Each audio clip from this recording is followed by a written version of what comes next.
Hello. Both Jarnail and I are happy to be talking with you today about our exploration of ways to use technology to help improve quality of life and to hopefully look at technology in a more positive light. It seems that in the news today we hear about games and technologies such as AI in a negative light.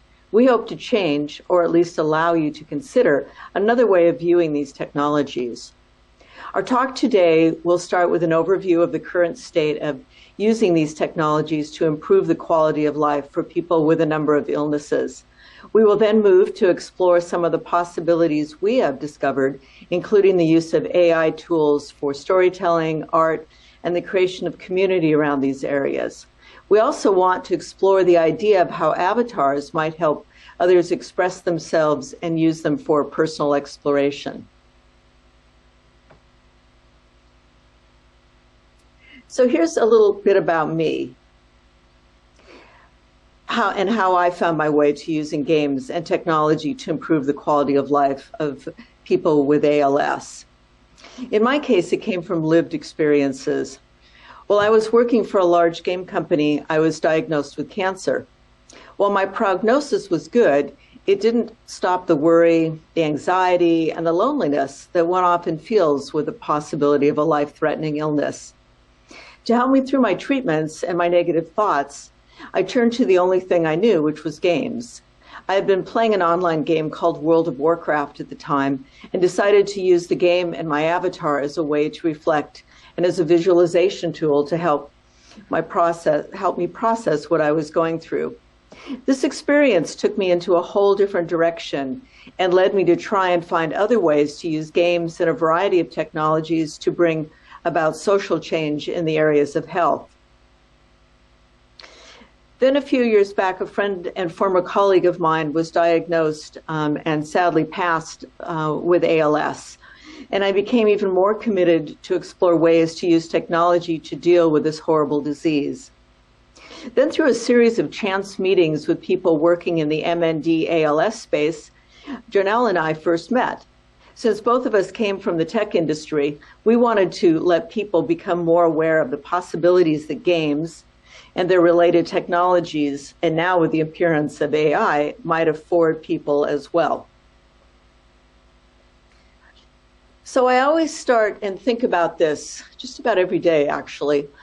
So one of the questions that we want you to consider is, can game technologies and generative AI be used to bring about transformative changes in health? What are the possibilities, the potential that these technologies, especially those used by the game industry, could be used to improve the quality of life for those with disabilities, including mobile, visual, audio, and emotional? And today, we want to give you an idea of just some of the ways that these can be used, and perhaps in some unconditional ways. So let's start first with where we've come.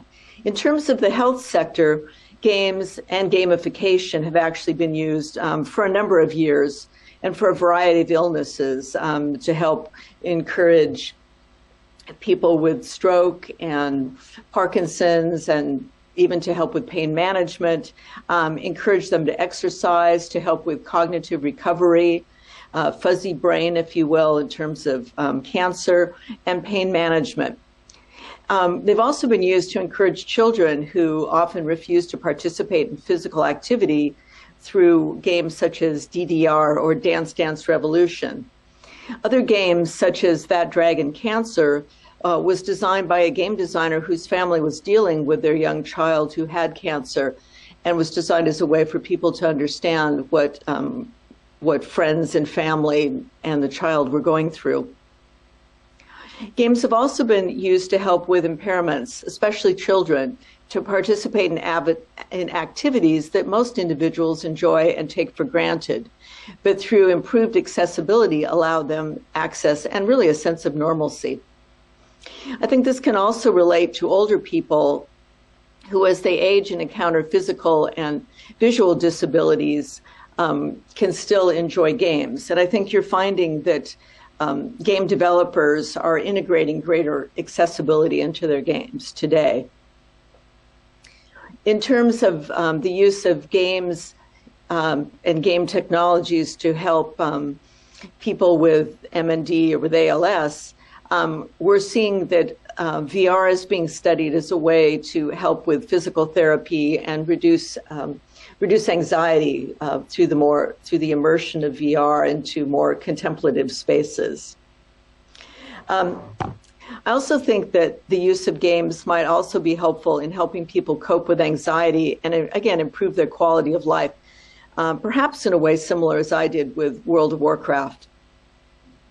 Also think that the possibility for socialization through multiplayer games could really show promise to help building community for people with ALS.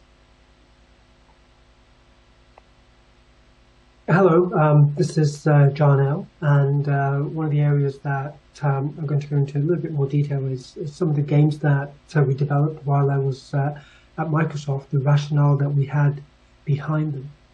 We know that, for example, people living with severe motor and speech disability spend a disproportionate amount of time in indoor settings and often report feelings of isolation, they have limited means of self-expression, and hence a reduced quality of life. And when we talk about experiences for the soul, as our title, what exactly do we mean by that? I guess any activity we do which has meaning or purpose for us can be said to nourish the soul in some way. And among the routines of everyday life, in particular, we want to focus on experiences which enable pals to participate in the creation of art and music, may serve to empower such individuals, and has been shown across educational, clinical, and therapeutic contexts to support growth in self-esteem, confidence, cognition, and improved quality of life.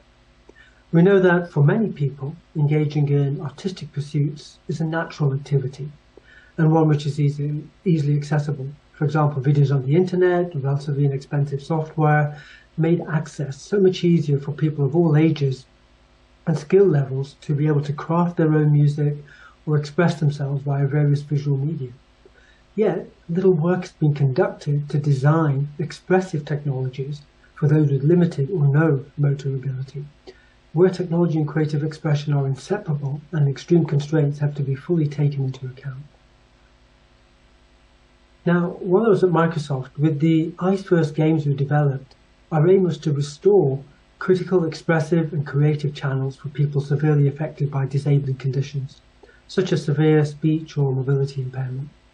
We designed the technology to have as low a barrier of entry as possible while providing as much scope for expression as possible. We wanted these games and puzzle experiences to be something that could be used collaboratively with caretakers and family members. So the games that we developed, Match 2, Tile Slide, Double Up, and Maze, they cover areas around memory, spatial awareness, reasoning, maths, and so on. And they were designed and developed in close collaboration with pals. And we went through a pretty thorough process of testing, feedback, and iterative refinement before releasing them. And over to the right on the slide here, I've got one of the games that we mentored a team of students at University College London put together called Of Mice and Messages.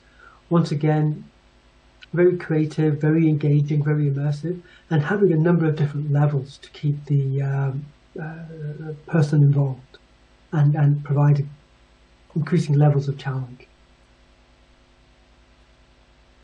And then with this game here, Duo Rhythmo, we partnered with a team of students at Aalborg University in Denmark, and they were incredibly talented, 6 of them. And what in particular they wanted to do was to make music creation and collaboration accessible. And we worked with them in relation to people with ALS. And essentially the app enables people to collaboratively and remotely create music in real time. And the team themselves, as they got more involved and more engaged and learned more, they worked closely with end users in Denmark and had great support from the International Alliance and the M&D Association in the UK as well. Now, important to note is that all of these games are playable by everyone, and that was important too. We wanted to make sure that different input methods were supported and allowed the applications to be accessible for everyone. They're available on the Microsoft Store and demonstrate the value of moving into the dimension of play, expression, creation, etc. So looking ahead to what the future may hold, I'm going to hand over to Wanda to talk about avatars and the empowering role that AI can play. Thank you, Jarnail. As we started out in the beginning, avatars is one of the areas that we want to look at in terms of the possibilities. We want to look at how they could be used to help people with ALS, and really all of us, expand who we are through the creation of avatars and how we connect with others. It is our goal to show a variety of ways that this technology can be used. Through the use of avatars, individuals can talk with others without feeling uncomfortable with their physical features, such as in games. This is something that we see in multiplayer games, and this is one of the ways that I used my avatar when I was going through treatments for cancer. However, it might be possible with the integration of AI into avatars to allow people to communicate with others in a new fashion. One of the projects we are currently scoping out is about personalized avatar design via the Motion Input API being developed at UCL. Ultimately, though, this is about exploring how this can help us come to a better and deeper understanding of being and personhood, and ultimately our sense of self, our identity, and how we want to relate to the world around us, how we wish and want to present ourselves. We are also looking at developing different avatars that can be used for different interactions and portray different parts of our personalities, with the ultimate goal of how this can help us arrive at a deeper understanding of ourselves. Now, I should say as a disclaimer to everything that we've talked about as well, that these technologies we have mentioned have a need for mindfulness to be ethical and to understand, have a greater understanding of the policy issues surrounding their uses. Moving on to where we see some opportunities in the world of AI, particularly generative AI, are programs such as Midjourney, which is an art program which also uses Discord, which is being used for gamers today in general to communicate with other players. We're thinking that through Midjourney and the creation of art, people can discuss their art and build relationships with fellow AI enthusiasts and artists. We think this might offer a way to reduce isolation in a contained and secure online environment. Through the use of text-based words, Midjourney and other programs as well, other art programs, can create art based on the prompts that are used. Additionally, AI is being used to create audio based on text, to edit, create, and enhance audio. While probably still in its early stages, it does show promise and would allow others to share not only their art, but audio as well. Having gone looking into the future, what are the possibilities that technology such as AI might offer in improving quality of life? We've mentioned the Avatar project, and the other one that we're developing is about how we can use generative AI for storytelling and creative writing, perhaps through an AI chatbot. The intention here was that it would be autobiographical, where the user is guided by the chatbot to capture, and in a structured way, key moments, episodes, experiences of their life. The output then would be the creation of a memoir, which embodies who a person is or was. And also by adding voice through the advances made in voice preservation, cloning and banking, etc. Perhaps this can also add more substance to the work, make it more human, but without pretending to be more than it actually is. Now, in this session, we hope we've presented a parallel perspective to the traditional focus on medical treatment for ALS and MND, one which focuses on a person's inner life in particular, their mental and their emotional well-being. And in order to do that, particularly through the lens of ALS, we've drawn on our understanding and our beliefs on what makes us human, and experiences that bring us joy, fulfillment, purpose and meaning. Now we know that technology has the capacity to change our relationship with the world, and in doing so, it helps construct our own view of reality and how we experience it. And through understanding and developing this role of technology and the perspective of a person who's logged in, we believe we have the opportunity to get to the heart of what really matters for a person, what's important and essential to the quality of their life, for example. And it's our belief that critical to that is the awareness and consciousness that we bring to each and every thought and interaction, and our ability or the capability provided through technology to express ourselves. So what does this mean in relation to the future and the way in which we use and deploy technology in support of our humanity and our connection to the world around us? Important considerations in this space are to make sure we inform the use of AI through guiding principles, and that they reflect the socio-cultural norms of our lives, which account for so much of life's richness and diversity.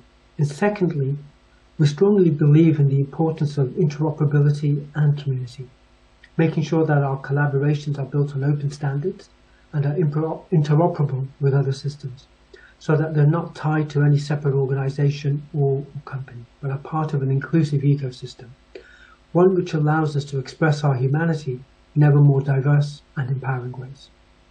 Thank you. Thank you.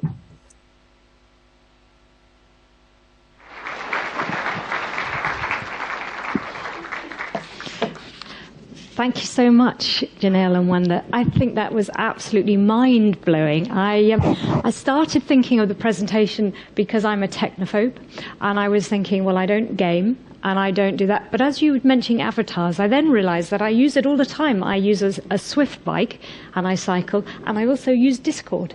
So I'm quite pleased with myself. But how do you envisage helping people who are like myself, but not using it, kind of less techno kind of savvy? How do you suppose that we can help to influence their lives?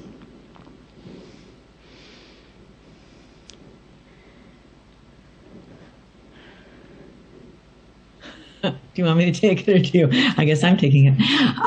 Hello, and I do wish that we both could have been there in person. I'll just say that, but I'm in Iceland teaching, and Jarnail's in the UK. Anyway, how do I think you could do that? I think that the tools I think the accessibility to the tools for a wider audience is becoming, I think they're working to make them easier, to be really honest. While I teach computer science, I'm not a programmer.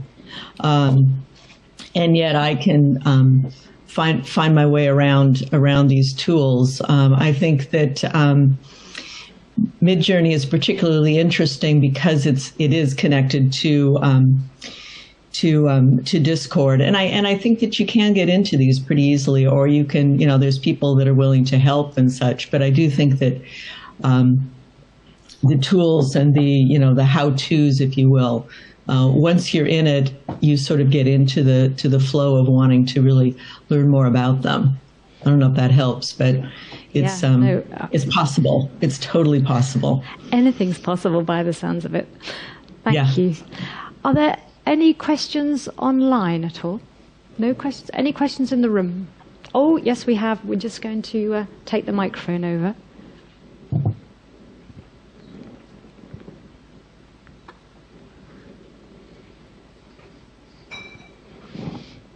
I've just, this is Richard Cave. I'm from the M&D Association. I was planning on having a quiet morning, and then the first lecture was just incredible, and actually got me thinking about what is functional, what is useful, and functional useful should be measured in the person we're working with, functional and useful, as opposed to our own, and that was just totally inspiring. And now this. And I guess it's a shameless plug, because the guys here are talking about Midjourney, about art for AI, and actually how the benefits of art for AI may be about reducing isolation. In fact, there could be many other use cases. In fact, there are many other use cases. And in the corridor, I have a table where the M&D Association, along with a group of fantastic people, have created an AI art for generation for people living with ALS. It was co-designed by people with ALS. It works through Grid 3 and Grid for iPad, which means if your client uses eye gaze, switch, head mouse, direct access, any combination, they can create art right now. So this is AI generated art, and this thing about AI, it feels very abstract to us as professionals, but it's right here, right now, and I think it can make some huge benefits for our clients, indeed ourselves. It's just that we need to be involved. We need to be involved. Our clients need to be involved. And there's no reason, well, there are plenty of reasons not to do it, but AI is already here, and it's already very powerful. The real problem is that we're not involved yet. Thank you, Richard. Any other questions in the room? Ah, yes.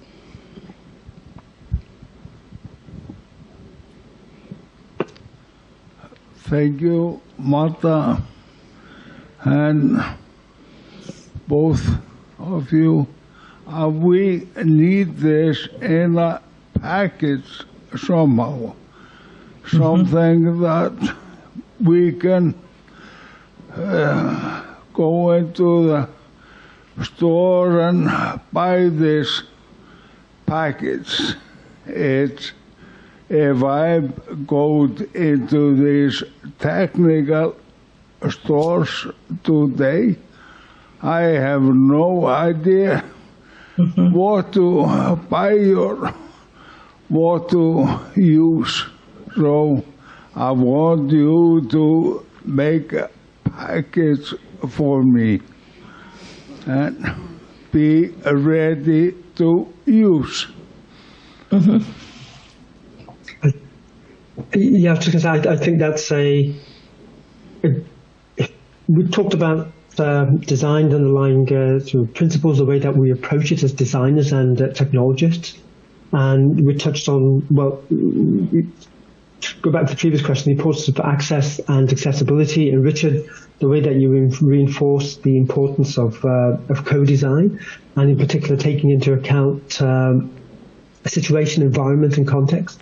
And of course, one thing that we didn't talk about is distribution, awareness, and how to break down those barriers of access. So certainly that's something that we will take away, I guess, on behalf of the Alliance, and speaking now as a member of the ITAC, something that we can go away and think about, well, how can we provide more information, education about what's out there, different ways in which it can make a difference, and the different ways in which people can sort of access and use that technology. So I think it's a great suggestion and a challenge for us to go away and look at what we can do to make a difference.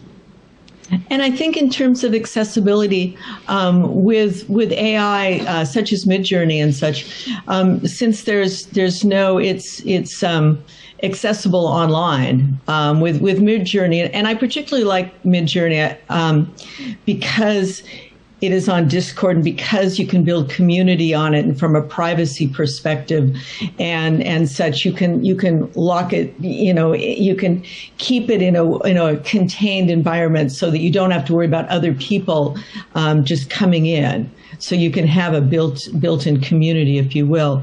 But it's accessible now. You can, I guess I'll give another plug for Midjourney. What I like about it is that you can purchase, you can do a subscription model, or you can just go on and you can use it. You just kind of go in there, and it walks you through, but you don't have to go anywhere. It's just right there. As is OpenAI and ChatGPT and DALL-E and some of those other ones. But I like the community elements of Midjourney better. The other ones are don't really have that feeling of community. You can share your work, but it is accessible, and which is, I think, is the beauty of it. It is all online, and for the most part, it's free. Jarnail and Wanda, thank you so much for your presentation and all the thought it's provoked in the room. It's very exciting. Thank you. Thank you.